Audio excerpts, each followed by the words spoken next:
E aí galera, tudo bom? Hoje eu vou dar continuidade aos vídeos e eu vou falar um pouco sobre como começar o processo. Há muitos vídeos você vai encontrar por aí falando como é o passo a passo, mas poucos são aqueles que vão a fundo, tá ok? Eles entram no detalhe do que realmente é importante e de que como é que você vai ter que fazer cada passo desse. Então, primeiro de tudo, né, você tem que saber que o processo americano ele é totalmente diferente do brasileiro.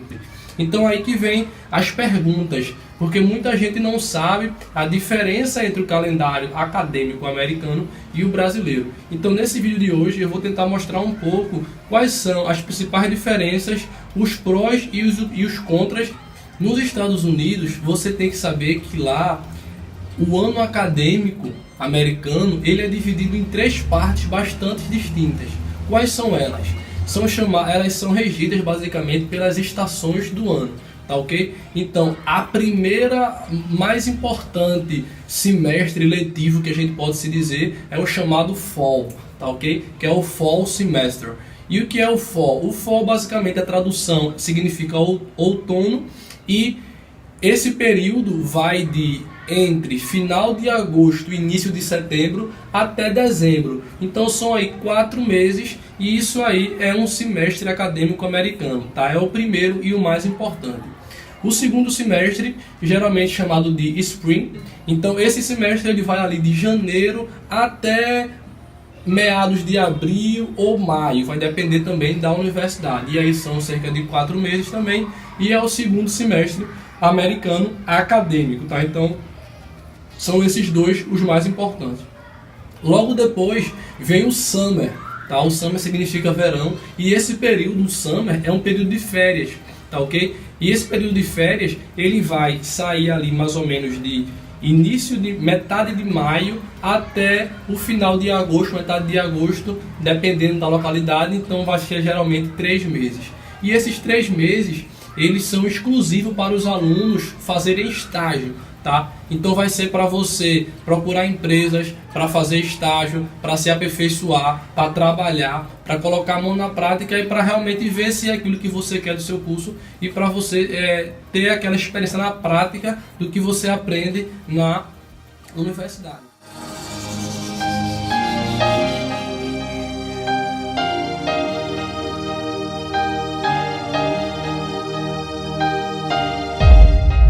A primeira pergunta que a gente faz é: quando é que eu vou começar? Quando é que eu vou aplicar? Eu vou aplicar para o Fall, eu vou aplicar para o Spring, eu vou aplicar para o Summer, para quando eu vou começar minhas aulas. E aí, isso é uma resposta que vai de cada um, tá? Então, nesse vídeo, a minha intenção é tentar colocar os prós e os contras de cada um. Como o Summer é exclusivo para estágio, você geralmente não estuda, tá? A não ser quem faça PhD, que aí pode fazer alguma pesquisa, ou então alguns alunos de mestrado também faz, mas não é muito comum. Então eu vou focar nos prós e nos contras do Fall Semester e do Spring, beleza? Quais são os prós e os contras de você começar a estudar lá nos Estados Unidos no período Fall, né? Para quem não sabe, no outono, que aí vai começando a esfriar na costa leste americana, na parte norte também.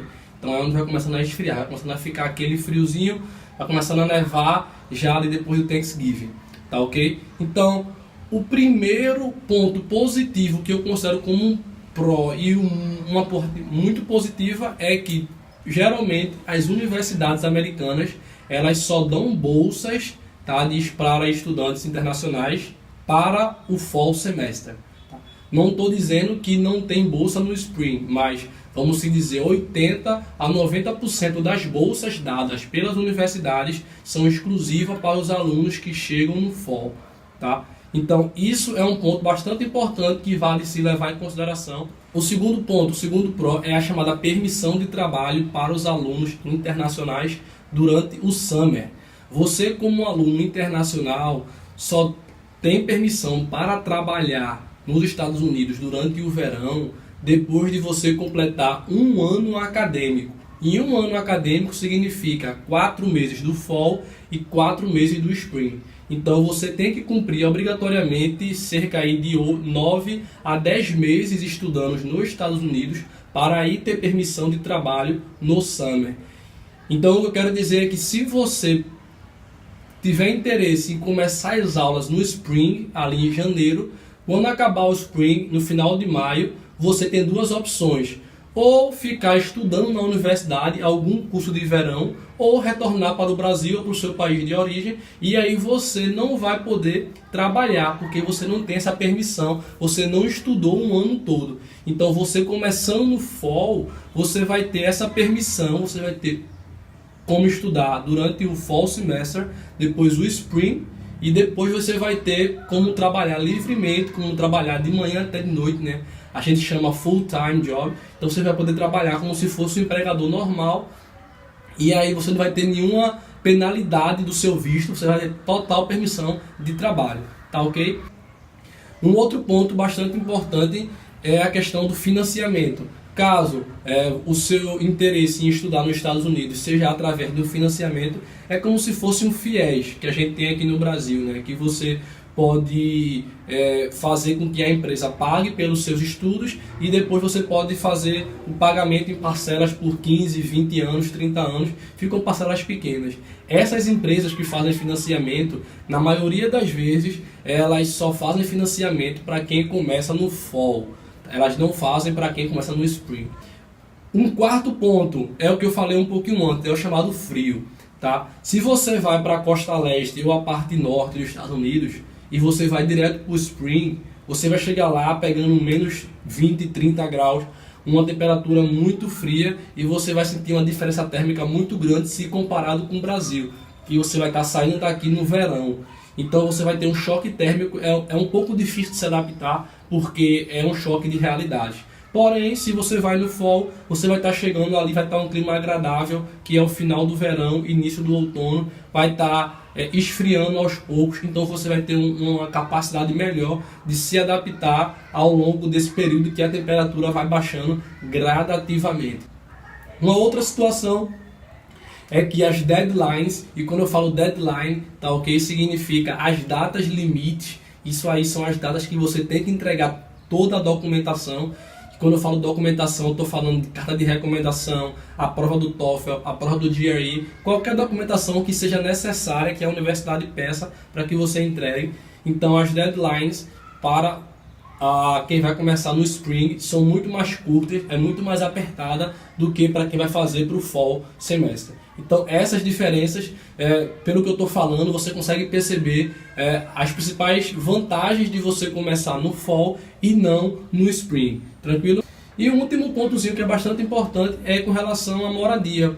Muitas das pessoas que alugam quarto, a própria universidade com dormitório, os contratos são feitos em termos de ano acadêmico, que aí ele pega o fall e o spring, todos os 2 semestres juntos. E se você chega somente para o spring, você vai ter dificuldade de encontrar quartos e apartamentos próximos da universidade, porque a maioria deles já estão ocupados por alunos que começaram a estudar no fall. Tranquilo? Beleza? Então é isso, galera, eu vou ficando por aqui, um grande abraço, e aí no próximo vídeo eu vou tentar trazer uma timeline explicando, caso você decidir começar os seus estudos no fall, que aí é no final de agosto, início de setembro, então quanto tempo antes você tem que se preparar, quanto tempo antes você vai ter que começar a estudar, a preparar a prova, a preparar a carta de recomendação, beleza? Eu vou trazer nos mínimos detalhes o que você precisa fazer e quando fazer para começar esse sonho de estudar fora. Eu vou resumir aqui antes, eu vou adiantar que aí em média é um ano e meio antes você tem que começar a se preparar. Um outro recado que eu queria deixar para vocês é que nos próximos vídeos eu vou tentar também trazer um pouco mais sobre os detalhes da prova do TOEFL, tá ok? O que você precisa fazer e como estudar para poder fechar o TOEFL, fechar o GRE, que é a outra prova, fechar o SAT, que é a prova pré-graduação, como conseguir financiamento, como conseguir bolsa, como fazer carta de recomendação, como fazer o personal statement, e eu vou entrar nos mínimos detalhes de cada um desses tópicos para que vocês não tenham nenhuma dúvida e para que vocês consigam realizar o sonho de estudar fora. Beleza? Um grande abraço e até a próxima.